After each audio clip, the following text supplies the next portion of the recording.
Okay, we start this week by first of all realizing how lucky and fortunate we are to be safe and sound in a great, wonderful place like we are, because the earth is filled with all kinds of natural disasters. One of our friends from watching the videos is a friend named Mr. Wetherington from New Bern, North Carolina. And this is right where the typhoon just hit. And the Cape Fear River or something is like 60 feet over flood stage. So I hope everybody will say hello to you, my brother. And I actually chanted for you on Saturday about an hour just for you to be safe. I hope you and your family have made it through that terrible typhoon okay, and that we of course send out our best wishes to, thank you, Mom, to everybody that had to deal with what the East Coast just went through, but that goes for also everybody in the Philippines and everybody in Hong Kong and China that just got hit with the terrible typhoon, one of the most powerful that's for decades, I guess, from that standpoint.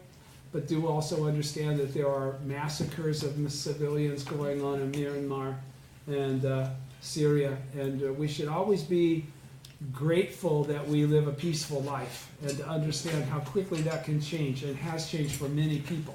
And so we pray for the peace of the world. And our friend Winnie in Nicaragua.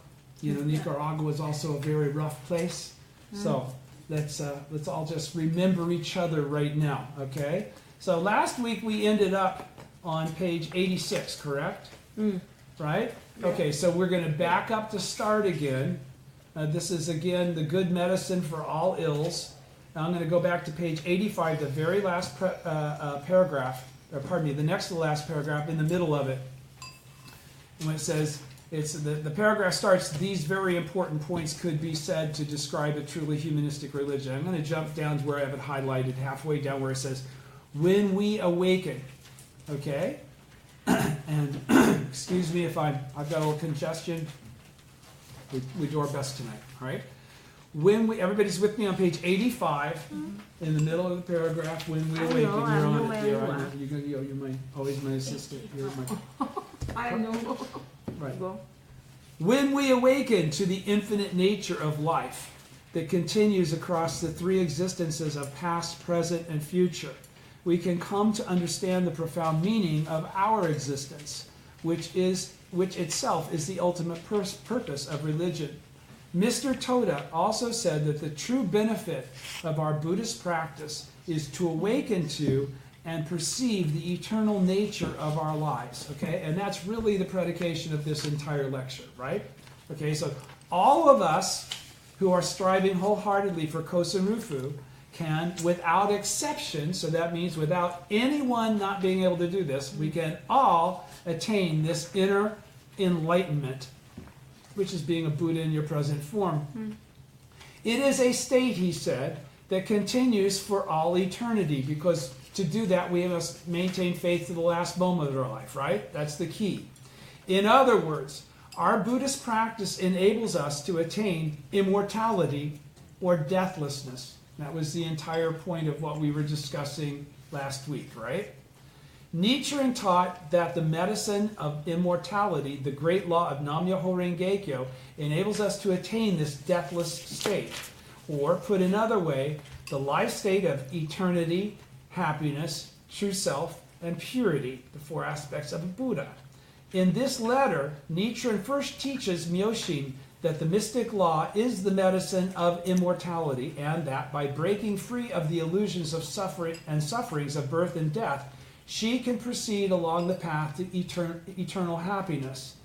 The mystic law has the power to transform our lives at the most fundamental level, making it possible for us, therefore, to surmount and triumph over any difficulty, without exception. When he says any difficulty, that means there's no difficulty that can stop us, not even death.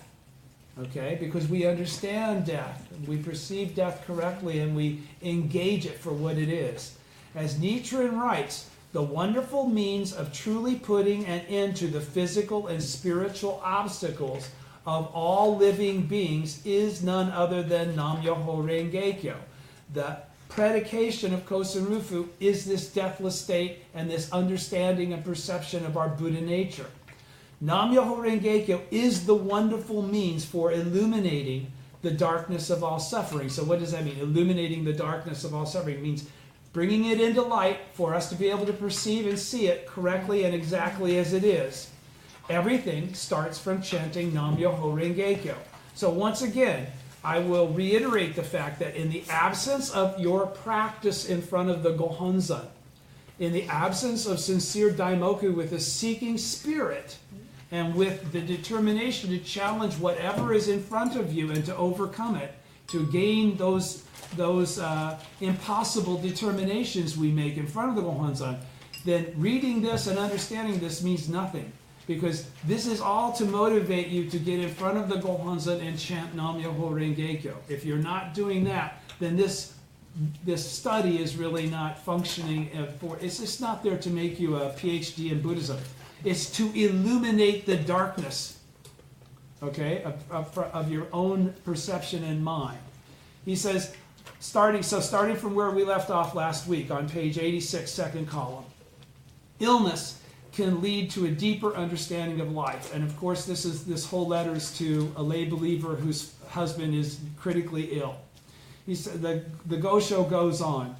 Also, a person's death is not determined by illness. Does everybody understand that truth? What is he saying there? Also, this is Nichiren saying this. Also, a person's death is not determined by illness. 100% of the time, it's not determined by illness. What's it determined by? Karma. Karma that manifests as illness. Or can manifest as a car accident, or can manifest as falling off a ladder, Death is death. All right? So it's not illness that determines death. It's us that determines what kind of death we will have in this life. In our own time, the people, by changing our karma, we can change the manner in which we die, is the point, the circumstance. In our own time, the people of Iki and Tsushima, though not suffering from illness, were slaughtered in an instant by the Mongols. It is not certain that because one is ill, one will die. And could not this illness of your husband's be the Buddha's design? Because the Vilamakirti and Nirvana Sutras both teach that sick people will surely attain Buddhahood. Well, because both those sutras teach that sick people will surely attain Buddhahood, he's asking a question. He's asking the question to the lay nun. He says, illness gives rise to the resolve to attain the way. And that's the point. As we all go along through the years and years and years of practice, at some point in time, if we find ourselves in a very, very difficult situation, our practice will become more engaged and more sincere and more profoundly deep in how we're pursuing it. We're not really looking about the next 30 or 40 years. We're looking at the next 5 or 10. And we realize it's time to get after it, okay? So he's saying then, President Ikeda's lecture, he says, no one knows how long they will live. A perfectly healthy person can meet with a sudden fatal accident. During Nichiren's lifetime, many lost their lives due to pestilence and during the attacks by the Mongol invaders. By the same token, a person suffering from grave illness may not necessarily die. Mr. Toda noted that people still had the unfortunate tendency to associate serious illness with death. Whether we suffer from illness or not, however, we will all die in the end. As Nichiren writes, even people who live a long time rarely live beyond the age of 100. And all events of a lifetime are like the dream one dreams in a brief nap. Similarly, Mr. Toda used to say, none of us here today will still be alive in 100 years. This Buddhist perspective doesn't emphasize the transient of human existence or encourage a fatalistic outlook.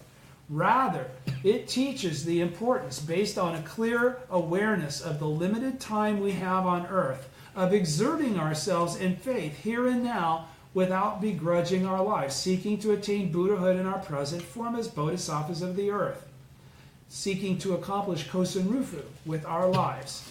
It encourages us to study the eternal and unchanging essence of the correct teaching of Buddhism and attain an unshakable state of being that transcends the sufferings of birth and death. And that happens naturally in the course of seeking to accomplish Kosen Rufu.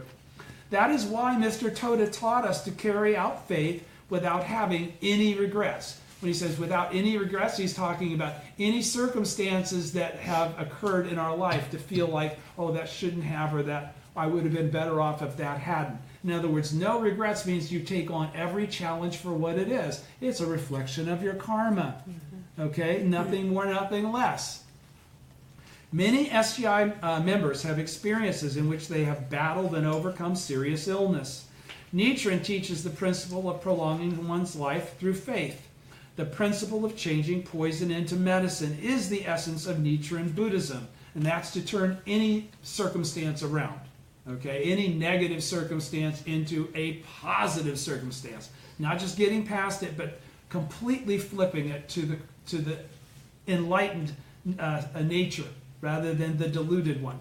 He also writes, when great evil occurs, great good follows. That is a promise that I've shown in states in several go-shows over and over, and it is something that if you begin to watch your own life, you'll see actually manifest exactly that way. So when great evil attacks you, don't ever worry about the fact that great good is going to follow. That's why you should have the confidence to persevere through that struggle. You will win. It's all about faith. Myo of Myoho, the mystic law, means to revive. No matter how ill you are, if you put chanting Nam Myoho Renge Kyo first and value every moment of your life, you will be able to savor the amrita of the boundless joy of the law and accumulate indestructible treasures of the heart. Moreover, all of the treasures of the heart that you have already accrued in your life thus far will endure forever. Because when you achieve Buddhahood in your present form, you carry that forward eternally. That's that deathless state he's talking about. When the so-called treasures of the storehouse, material wealth and treasures of the body, physical health, and practical abilities are limited to this existence, the treasures of the heart are never lost or destroyed. Those are the connections you have with all the people that you love and care for. All right? They endure eternally. Those who have accumulated such treasures are true victors in life, because even death can't stop them. No one can escape the sufferings of birth, aging, sickness, and death. In one sense, the struggle against illness is an unavoidable and natural part of life. Practitioners of Nichiren Buddhism can see illness as having some profound meaning because they perceive it with the eye of the Buddha. To convey this point, Nichiren tells the lay nun Myoshin, could not this illness of your husband's be the Buddha's design? Because the Vilamakirti and Nirvana Sutras both teach that sick people will surely attain Buddhahood. Illness gives rise to the resolve to attain the Buddha way. Here the Daishonin makes a brief reference to the Vilamakirti and Nirvana Sutras. He cites specific passages from these two sutras in another letter titled On Curing Karmic Disease. Addressed to a priest Ota who had been stricken with a painful affliction, Nichiren writes, and I love this, on one hand, knowing that you are in agony grieves me, but on the other, I am delighted. That's the wisdom of a Buddha. And you understand why he says it that way. He's not really happy that the guy's suffering, but he's happy that he's faced with a challenge that will motivate him to bring forth his Buddha nature. Chant with tremendous determination.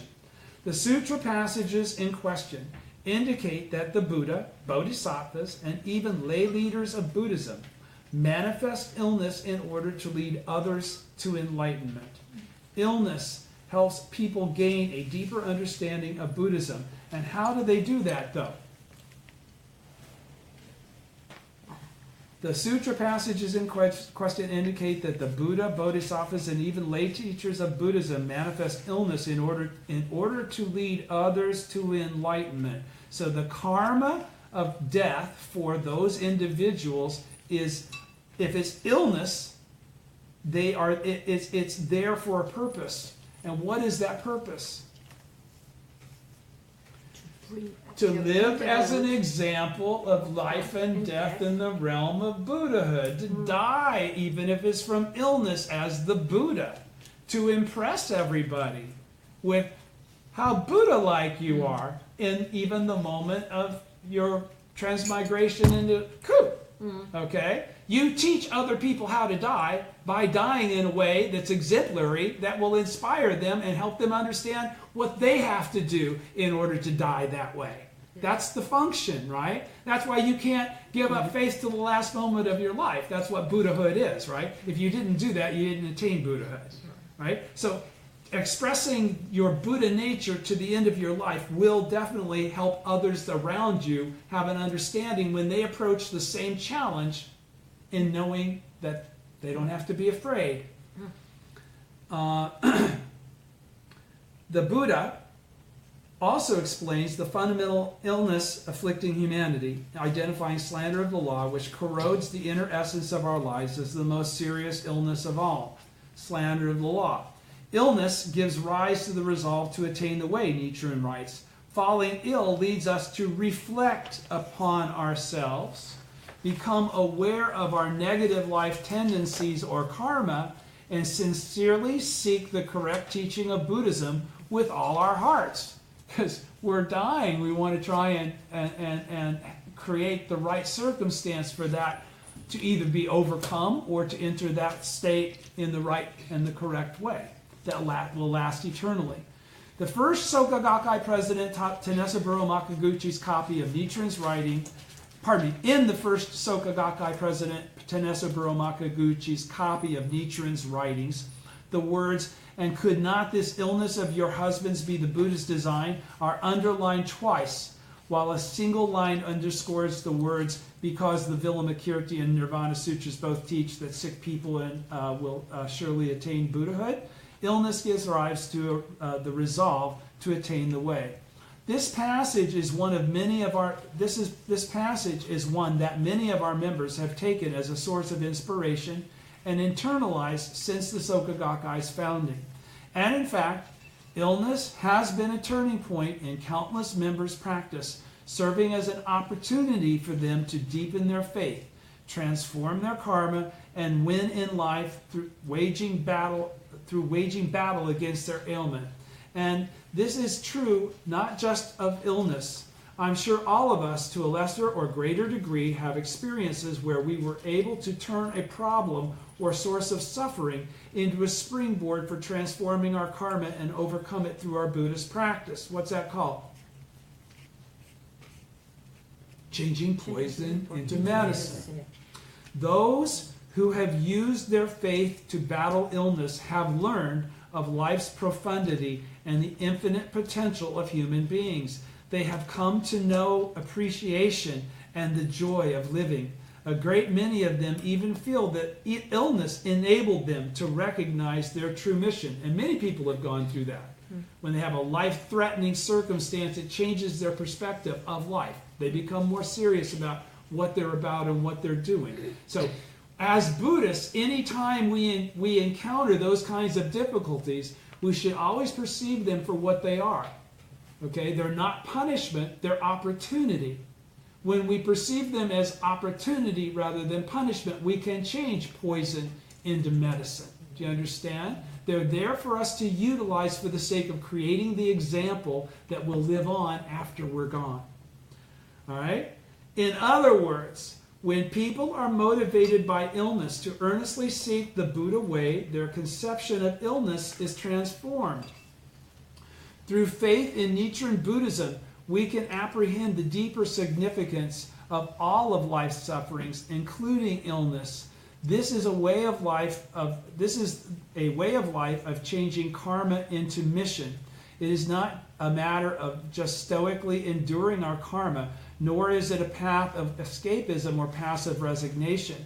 Rather, we strive to build an invincible self through transforming our lives on the most fundamental level and developing inner fortitude so that we can face illness or any other adversity without being defeated. This is the strength and greatness of SGI members. Now, why does he say this is the strength and greatness of SGI members and not This is the strength and greatness of Nichiren Buddhism.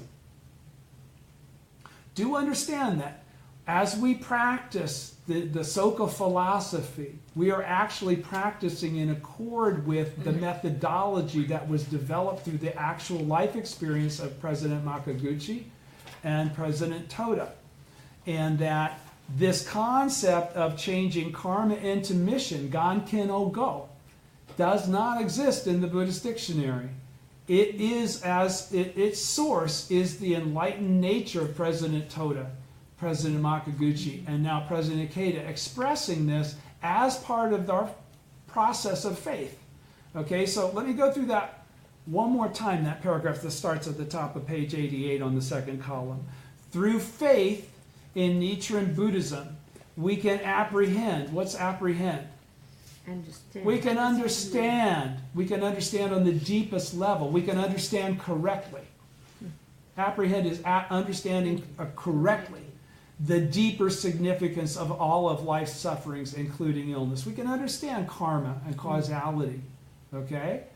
This is a way of changing karma into mission. Changing karma into mission is Ganken Ogo, right? In other words, who created the karma that you're experiencing at that point? You did. Yes. Okay. Now, if you were a Buddha in your lifetime, in your last lifetime, did you not take a vow and determine the path that you would follow? So subsequently, that challenge comes into play. You realize through Daimoku, if you have faith and you're chanting Daimoku in that kind of a circumstance at that point of critical time, you will realize and understand this is all about being the Buddha in your present form. And in doing so, you are. All right?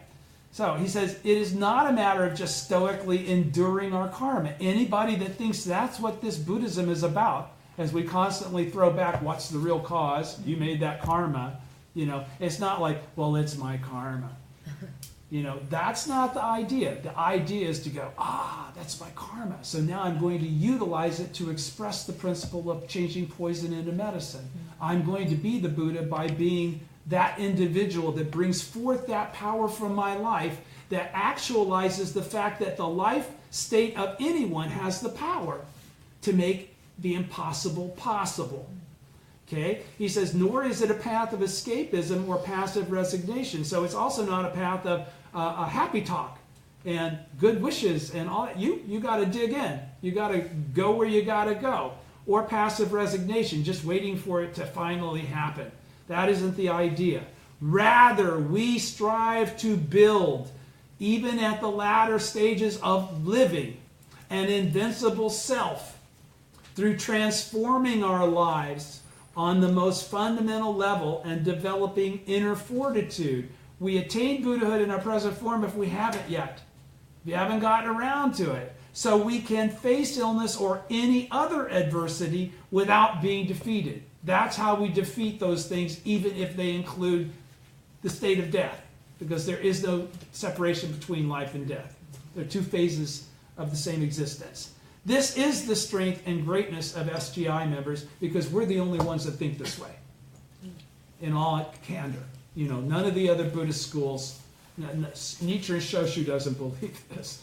Nichiren Shu doesn't believe this. Kinpon Hokishu doesn't believe this. This comes from Soka. This is the Soka philosophy.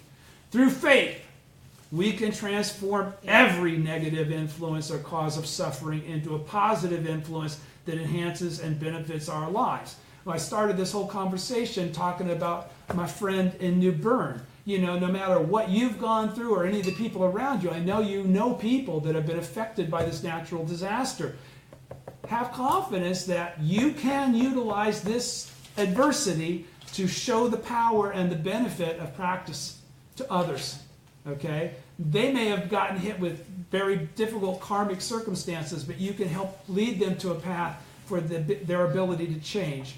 He says, and when we suffer from illness, we can use that experience to deepen our faith, develop greater humanity, because we begin to not see ourselves as the most central thing, and gain a more profound appreciation and understanding of life.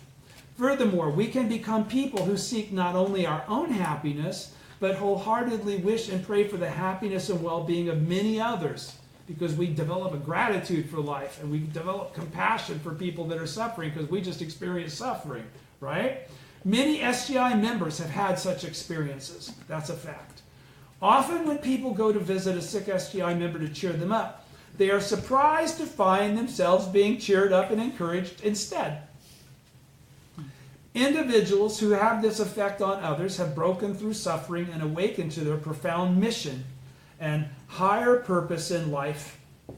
And as a result, they spontaneously and naturally brighten the spirits of all around them, even the one that's sick. That is in itself proof of their victory. This is all an expression of the benefit of illness giving rise to the resolve to attain the way. That's in quotations. Illness giving rise to the resolve to attain the way. In other words, again, this is all an expression of when illness is the motivating factor for you to go those extra 10 steps that you've been too lazy to get after for 40 years. All right? Nail it. An actual proof arising in accord with the Buddha's design, overcoming and winning, no matter the result. The SGI movement has been successful and will continue to be successful because we are directly connected to Nichiren and practice in exact accord with his writings. We base our lives on the teachings of the Gosho, not the teachings of the high priests. You understand? Yeah. Everything that Daisaku Ikeda says is based on the Gosho, based on the teaching of his mentor. Nichiren Daishonen's battle against the sickness of Japan as a whole. Continuing on page 89, we're going back to the Gosho. Among all the diseases, the Buddha worried that the 5 cardinal sins, incorrigible disbelief, and slander of the law were especially grave ones. Without a single exception, the people of Japan today are afflicted with the most serious of all illnesses, the grave illness of major slander. I refer to the followers of the Zen, Nembutsu, and Precept schools and to the True Word teachers. So again, he nailed the 4 dictums one more time, right? The 4 don't do's. What are the most serious illnesses? Nichiren writes that the Buddha viewed them as being the 5 cardinal sins, incorrigible disbelief, and slander of the law, not colds, pneumonia, cancer, or anything like that. Right? Okay, what are the 5 cardinal sins? Kill your mother, kill your father, kill an arhat, injure a Buddha, yes, or break unity. Yeah, break unity. Become an obstacle to Kosamui. All right? And then incorrigible disbelief. What does incorrigible mean? Means no matter what your karma is, you just won't accept it. You're like, that's buried deep. Okay? They can eventually, but that's a slander that keeps you from being able to hear, keeps you from being able to perceive. You create that cause, you won't be able to easily find the way, be around the way, or obtain the way. All of which the Buddha was, and slander of the law, we already understand what that is, right? All of which the Buddha was deeply pained to see. While physical illness may harm our bodies, the spiritual illness exemplified by the 5 cardinal sins, incorrigible disbelief, and slander of the law, twist and hurt our lives at the very deepest level. What's that deepest level?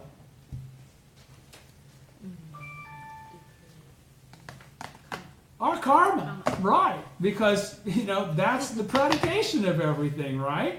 That's what causes that bad karma, all right? Good going. Nichiren frequently quotes the passage from the Nirvana Sutra stating that an evil friend or negative influence is more frightening than a mad elephant. Even should our bodies be destroyed by a mad elephant, in contemporary terms, some unforeseen accident or other event, our minds, or the inner essence of our lives themselves, remain unharmed, right? Because life is a continuum.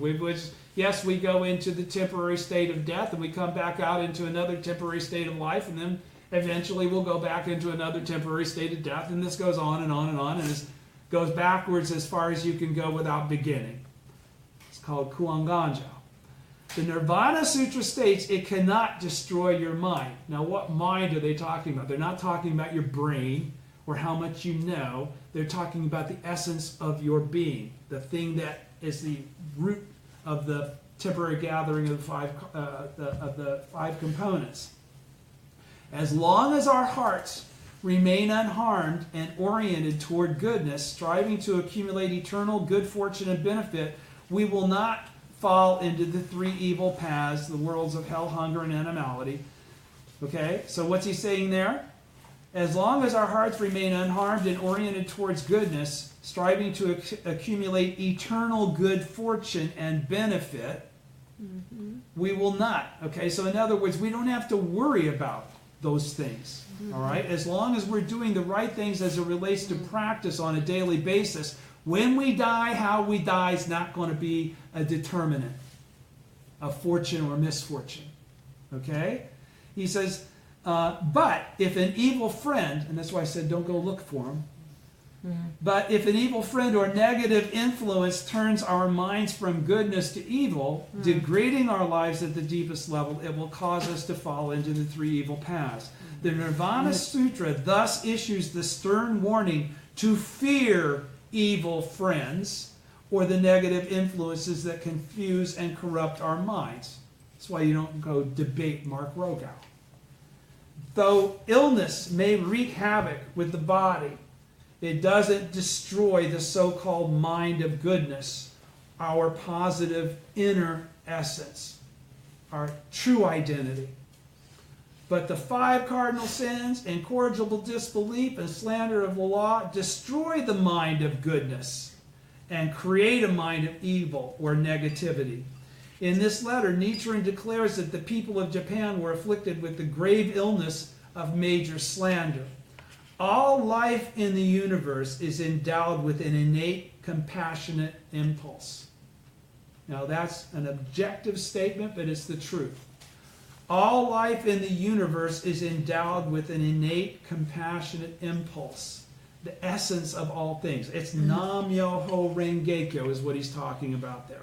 All life in the universe is endowed with Nam-myoho Renge-kyo and therefore is endowed with an innate compassionate impulse, a desire for all things to be the Buddha. Do you all understand that? Okay? Compassion is the essential nature of life. All Buddhas and Bodhisattvas are engaged in a struggle to awaken this compassionate impulse in people's hearts, and as exemplified, going from 89 to 90, and as exemplified by Bodhisattva never disparaging practice of bowing in reverence to others, even when they were throwing things at him and beating him with sticks. The Lotus Sutra teaches its practitioners to carry out the compassionate practice of awakening the Buddha nature in all people, that desire to make them equal to you. As the Buddha, that's what you want. You want them to be equal to you, not less than you, the same.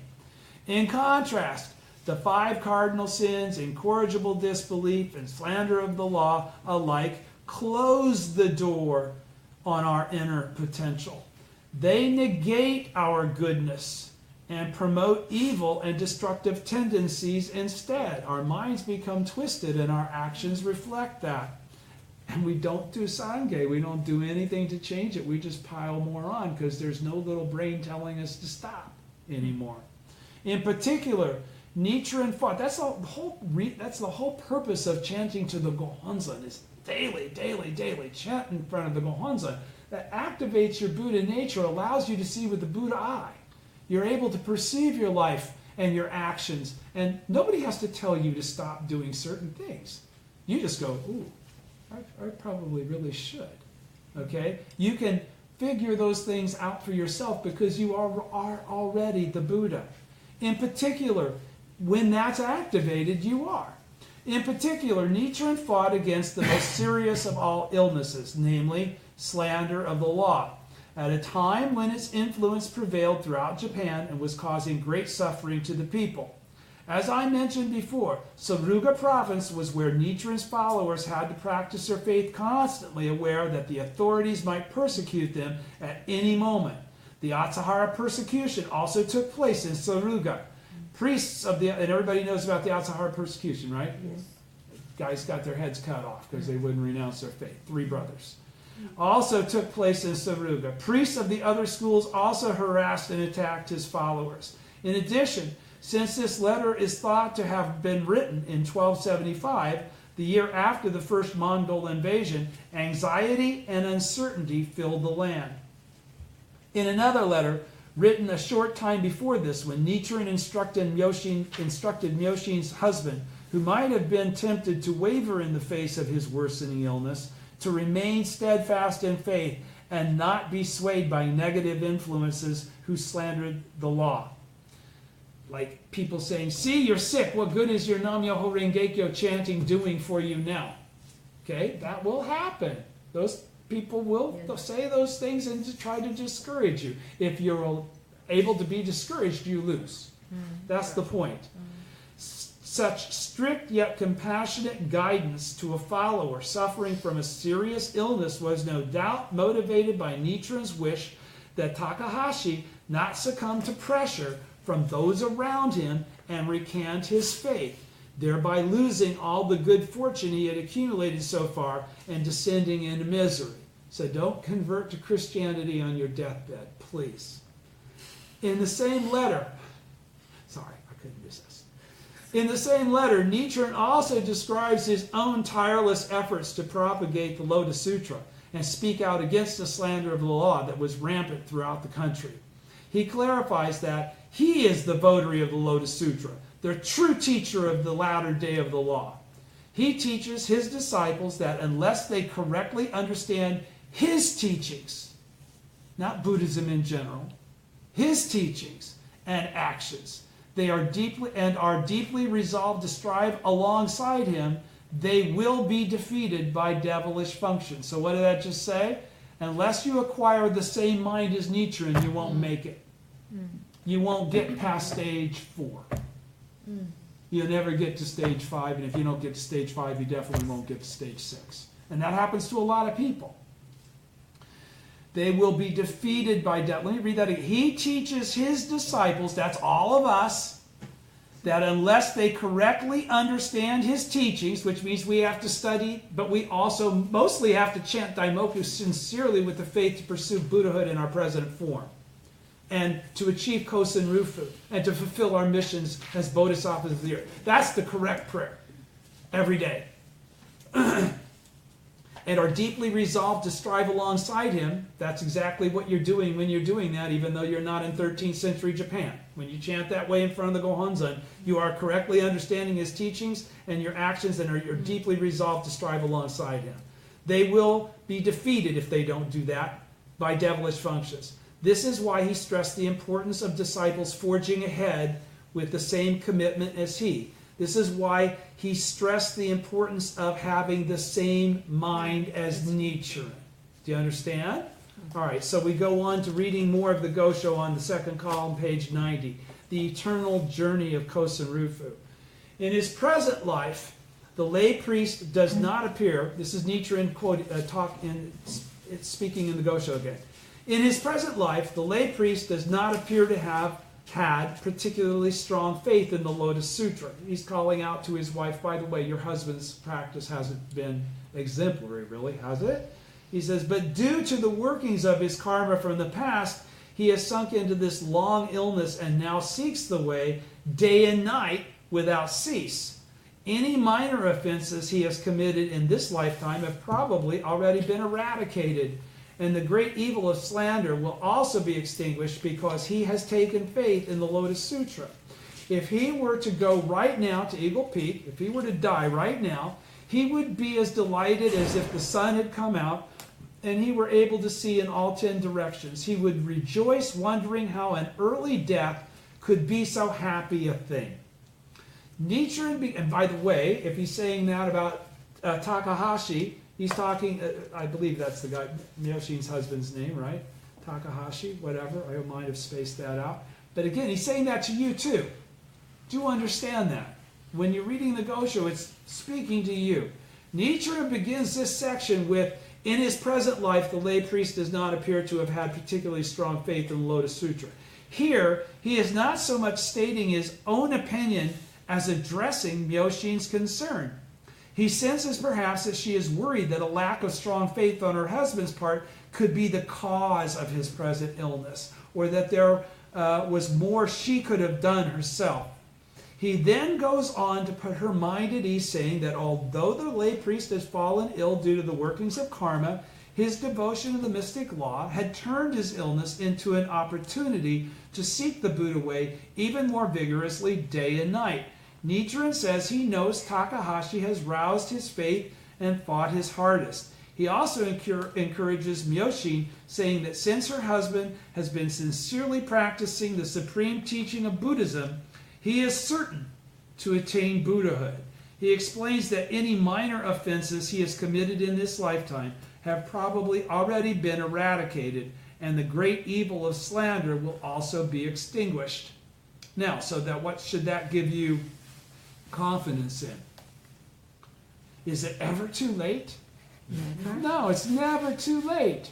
If you know somebody like my father-in-law was Nimbutsu up until about 4 or 5 days before he died. The boy sure started chanting once he realized he was going to die, and Nimbutsu hadn't saved him from any of that. Okay? So, and as a result, we were able to see an actual proof reality of the fact that he had attained Buddhahood, even though his last moments had only been such a brief period of time. But he had actually validated the connection he had with Buddhism by having a daughter that practiced with deep faith, that is the Buddha, by having a son-in-law who has deep faith. That, we were there showing him, everything worked. His connection manifested right before our very eyes.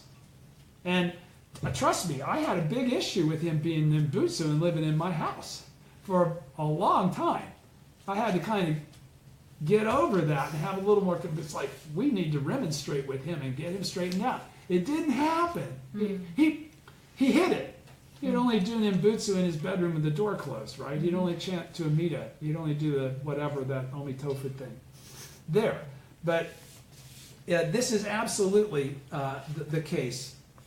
He says he is certain to attain Buddhahood. He explains that any minor offenses he committed in this lifetime have probably already been eradicated, and the great evil of slander will also be extinguished because he made a correct connection to the correct teaching before the end of his life.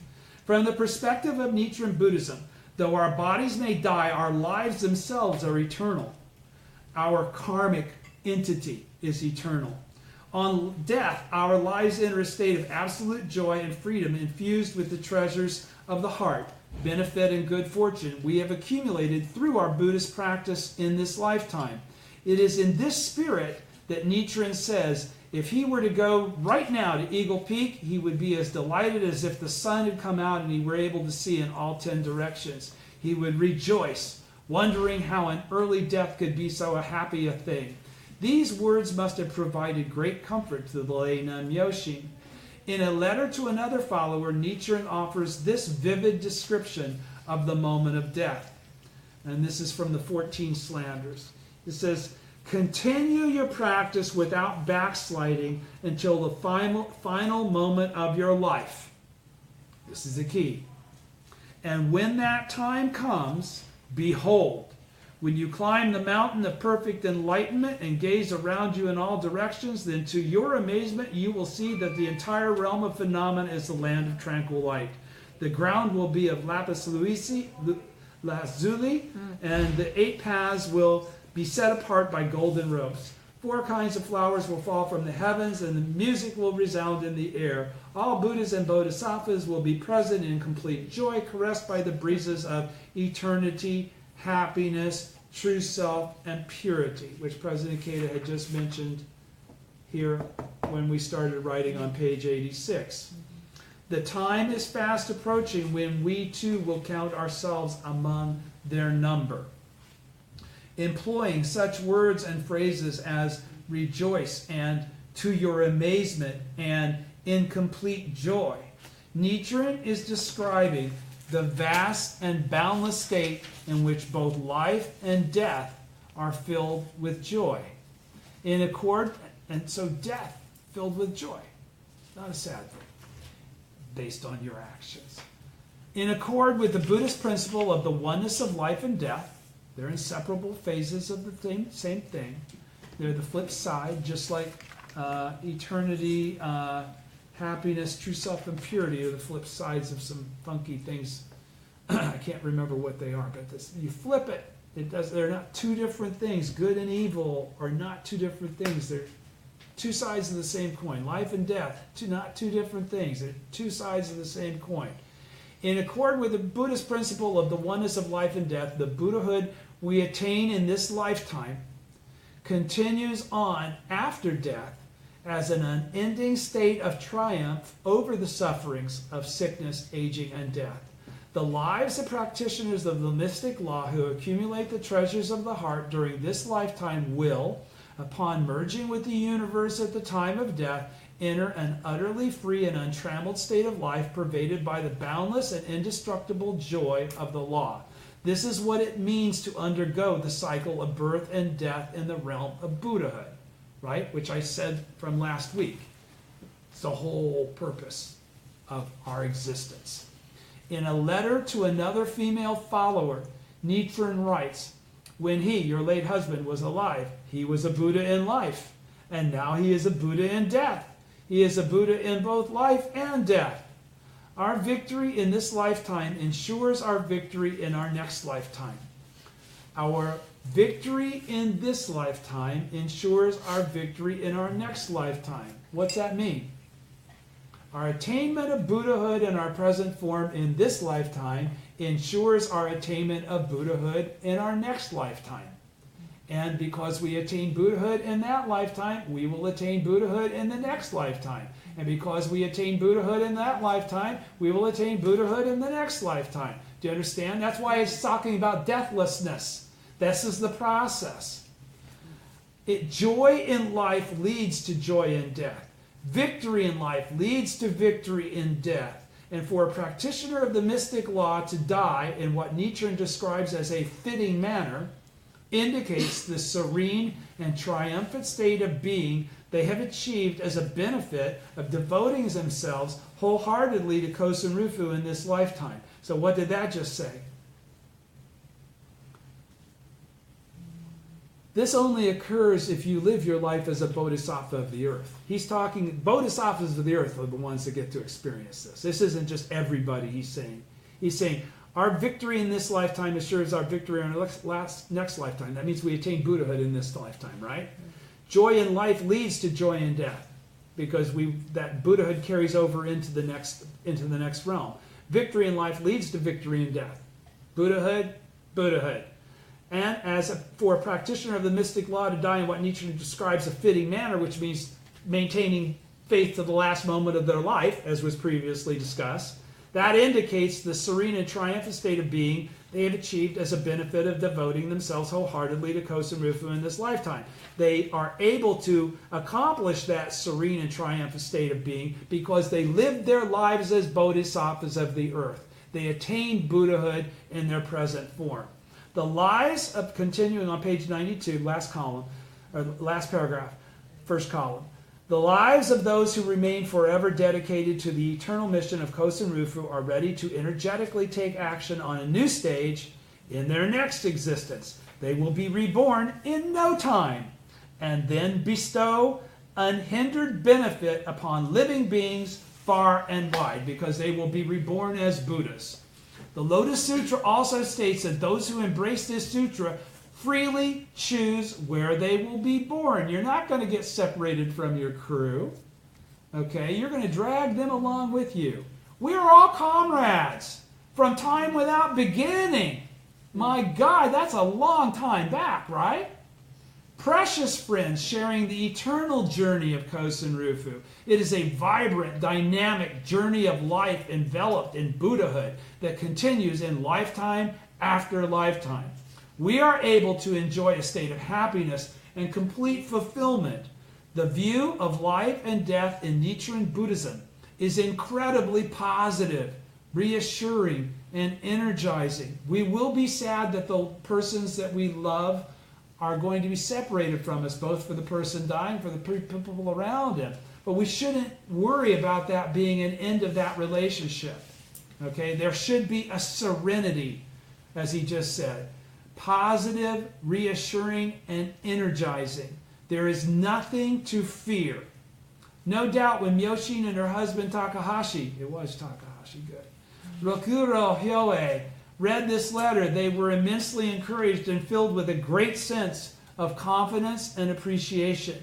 Continuing with the Gosho to the end.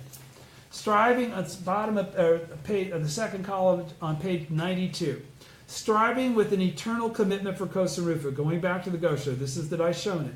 No matter what may happen on the road between this life and the next, he, your husband, should declare himself to be a disciple of Nichiren.